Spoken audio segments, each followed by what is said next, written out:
নমস্কার বন্ধুরা, আমার রিয়ান সোনা সুচরিতার আরেকটি নতুন ভিডিওতে আপনাদের সকলকে স্বাগত জানাই। বন্ধুরা, আজকে শোনাবো নীলষষ্ঠীর ব্রতকথা। বাঙালি গৃহিণীরা নিজের সন্তানের মঙ্গল কামনা এবং নীরোগ সুস্থ জীবন কামনা করে। চৈত্র সংক্রান্তির আগের দিন নীলষষ্ঠী ব্রত পালন করে। নীলষষ্ঠীর দিন সারা দিন উপোস করে সন্ধ্যাবেলা শিব ঠাকুরের মাথায় জল ঢালতে হয়। এরপর শিব ঠাকুরের মাথায় বেলপাতা উল একটি ফল ছুঁয়ে রাখতে হয়। এরপর অপরাজিতার মালা পরিয়ে সন্তানদের নামে একটি মোমবাতি জ্বালিয়ে প্রার্থনা করতে হয়। উপোস ভাঙার পর ফল, সাবু ইত্যাদি ছাড়া ময়দার তৈরি খাবারও খেতে হয়। নীলষষ্ঠী আসলে নীলকণ্ঠের সাথে নীলচণ্ডী বা নীলাবতীর বিয়ের অনুষ্ঠান। এখানে নীল বলতে মহাদেবকেই বোঝায়। মহাদেবের অপর নাম নীলকণ্ঠ, আর নীলাবতী হলেন মাতা সতীর পূর্বজন্মের রূপ। সাধারণত চৈত্র মাসের গাজনের একটি অংশ হলো এই অনুষ্ঠান। এখন জেনে নেওয়া যাক এই ব্রতের পিছনে প্রচলিত কাহিনীটি। এক গ্রামে এক বামন আর এক বামনী ছিল। তাদের 5 ছেলে ও 2 মেয়ে ছিল। বামনী যত রকম ব্রত ছিল সব করত। ঠাকুর দেবতার প্রতি খুব ভক্তি ছিল তার। কিন্তু এত ব্রত করেও তার ছেলে মেয়েগুলি একে একে মারা গেল। তখন মনের দুঃখে বামুনি লোকের কাছে বলতো, ঠাকুর বলো আর দেবতাই বলো, কলিতে কিছুই নাই, সব মরে গেছে, না হলে আমার এমন হয়। এমনি করে দিন যায়। একদিন বামুনি বামনকে বলল, চলো কোনো তীর্থে গিয়ে বাস করি, এখানে আর ভালো লাগছে না।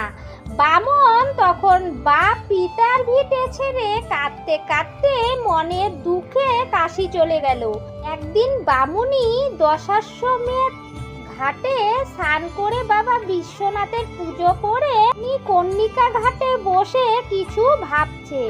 এমন সময় মা ষষ্ঠী বুড়ি বামুনির বেশ ধরে এসে বললেন, হ্যাগা, ঘাটে বসে কি ভাবছো? বামুনি বললেন, আর মা, 7টা ছেলে মেয়ের মা হয়েও আজ সব হারিয়ে এমন অদৃষ্ট। মা ষষ্ঠী বললেন, ঠাকুর বলো আর দেবতাই বলো, সব মিথ্যে হতে পারে, ব্রত কখনো নিষ্ফল হয় না। ধর্ম বলো আর কর্ম বলো, বিশ্বাস থাকা চাই।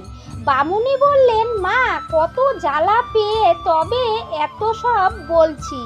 অতগুলি ছেলের মা আমি, আজ আমায় মা বলে ডাকবার কেউ নেই। মা ষষ্ঠী বললেন, তুমি কি মা ষষ্ঠীকে মানো? তার পূজা কখনো করেছো? তিনি হলেন ছেলেদের দেবতা। বামুনি বললে, সে কি, মা ষষ্ঠীকে আবার মানি না, খুব মানি। মা ষষ্ঠী বললেন, বেশ, যদি মানো তবে তার যত রকম ব্রত আছে থেকে তা পালন করবে। বামুনি বললেন, আমি মা ষষ্ঠীর যত রকম ব্রত আছে তা আজ পর্যন্ত পালন করে আসছি।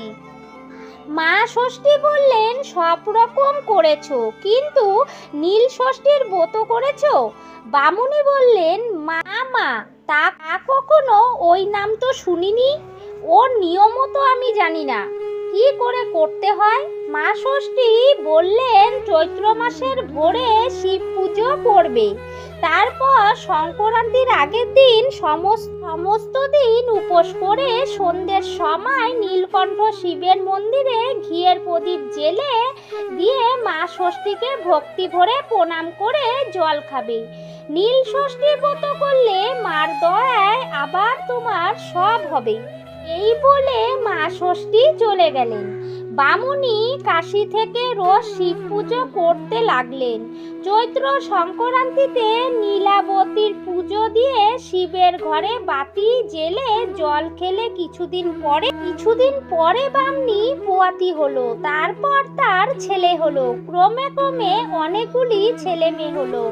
বামনির কাশিতে খুব সুনাম হলো, অনেক ধন দৌলত হলো।